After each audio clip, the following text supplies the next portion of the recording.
Now this is the ATR airplane, a famous turboprop plane that flies around all over the world, but it has a very mixed reputation, especially among pilots. Going back in time to watch myself going to sign a contract to fly an ATR 72-500? No!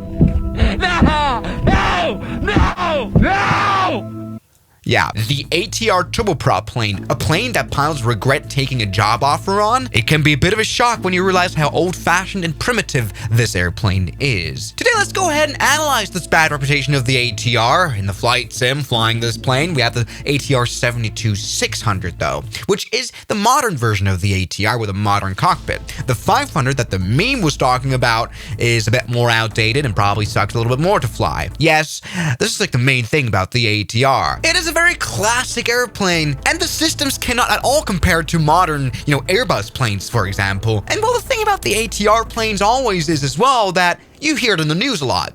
Not because it's so great, but because it crashes all the time. Now, is that true? Maybe yes. I mean, I wouldn't call this like a flying coffin, but the fatal crash rates per million flights, where the ATR sits at 0.44, which by the way, in historic comparison is not that bad. For example, this plane has a safety rating of like an Airbus A300, but the thing is, the Airbus A300 doesn't fly around anymore a lot for passengers at all. It's slightly safer than the DC-9, a very, retired airplane as well. Compared to all 737 models, it's twice as unsafe statistically, although the MAX version has a very high rate because of that.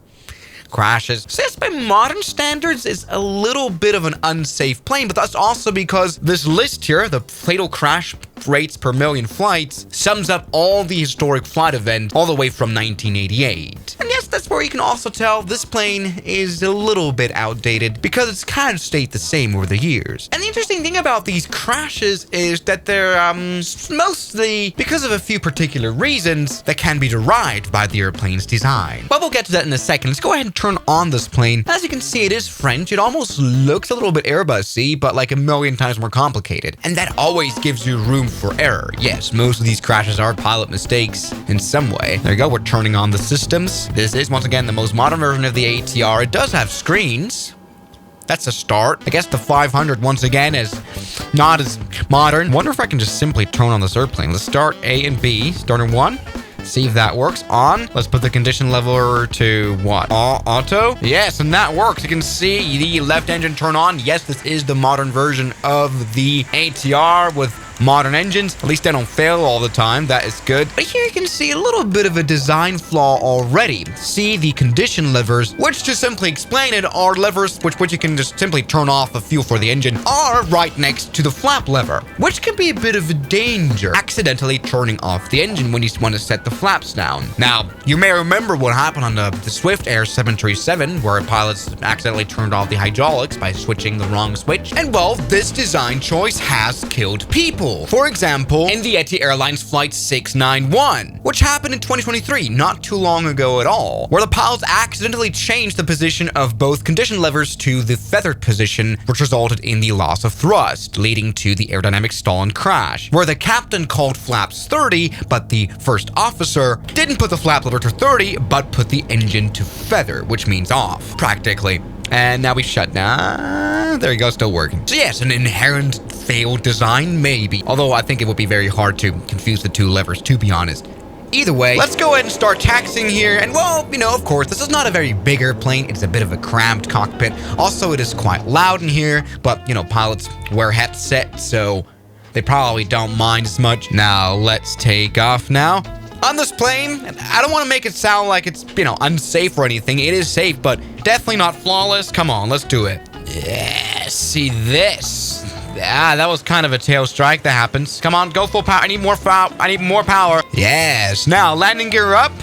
That works well. It's quite a reliable landing gear. I mean, compared to the Q400, which has like landing gear issues every 3 months. ATR doesn't have that. Good, there we go. Taking off, come on. All is fine. Let's go ahead and turn on the autopilot, which sure is not as sophisticated as your modern Airbus autopilot. This plane does not have auto throttle. So what it also doesn't have is auto land in any way. It can't land itself, and all those stuff make this plane a higher workload. Anyway, it is flying for now. But look at this. On the 600, we have a touchscreen, which works. Well, but something you wouldn't want to encounter with the ATR is icing conditions, which we can do... I think here. Oh, no, icing. There we go. Build up icing. Oh, no. We've got lots of... Oh, God, we got to get rid of that immediately. Oh, geez. All right, let's get rid of ice here now. Fast. Airframe de-ice. Come on, do it now. De-ice yourself. You can see ice on the wing, on the engine, on the windshield. Let's get rid of that. Come on now. Mode select. Engine anti-ice. Turn all the anti-icing on. Come on, work now. Get rid of the ice. Otherwise, we might lose lift. Well, slowly getting rid of it. Yes, everybody. On several occasions, there have been ATRs that crashed because of de-icing failures. Yes, just last year, we all might have heard of the Vopas Flight 2283. Plane crashed, probably spinning out of control to the ground because of icing that was not removed by the wing, because probably that suspected an anti-icing failure. Same thing happened on American Eagle Flight 4184 a long time ago, 1994. See, the ATR right now, it's clearing up ice, as you can see, is using de-icing boots here on the leading edge of the wing, which are inflatable rubber tubes practically that inflate to break away ice. It's not using heat like, modern jet planes, where an A320 would like heat up the wing to remove the ice. No, here it's all done by boots, and I guess maybe they're a bit more prone to failure. I'm not sure. It's also inadequate pilot training. But yes, the icing boots, we still see it all around the world. Q400 has the same ones. But yes, also two things that might be unreliable on the ATR. We still have a little bit of icing here. Gee, this plane flies really bad now. We're glad that we're at a very high speed though. Anyway, let's go ahead and do something the ATR can do. And that is land on short runways. We have reverse thrust. We've got a plane that can fly at lower speeds. This is nice. This is why pilots have mostly a hate-love relationship with this plane. It's not that bad. You get good at riding up MELs, so things are broken all the time. Minimum equipment list. Packs are horrible. That is for like air conditioning. Radar sucks, especially on the 500. Seat is uncomfortable. Bang your head on everything if you're an inch over 5'11". Slow, unreliable, and Autopilot that has tried to kill me more than students. No assist cable controls. Wow. But overall, she's easy and a fun bird to fly. So yeah, this is a very manual airplane that does have a few outdated systems, and it might be crammed, but it's no unsafer than any other turboprop airliner, of course, and doesn't have any inherent defect. But maybe if you're learning to fly, you should opt for like an A320. Either way, come on, let's take off. No worries at all on the ATR. Come on.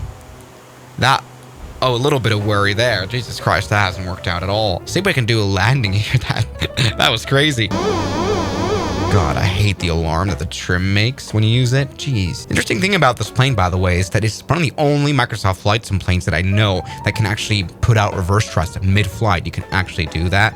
Let's not stall out. No worries. Let's put her down. Not smoothly, though. 2010.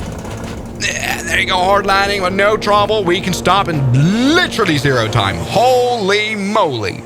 Now, yes, that would have completely broken apart the mountain, but this is great. So thank you guys so much for watching this ATR video, and I'll see you guys tomorrow as always. Good night. And a special thanks goes out to my members, my supporters, Guns Killer, R27, James Duram, that dude, Anime Gods of Gaming, Derek, Insider Plane, Nishititsu Fanner, Professional Jamal, Ryland Williams, and New the York. You've got beautiful names.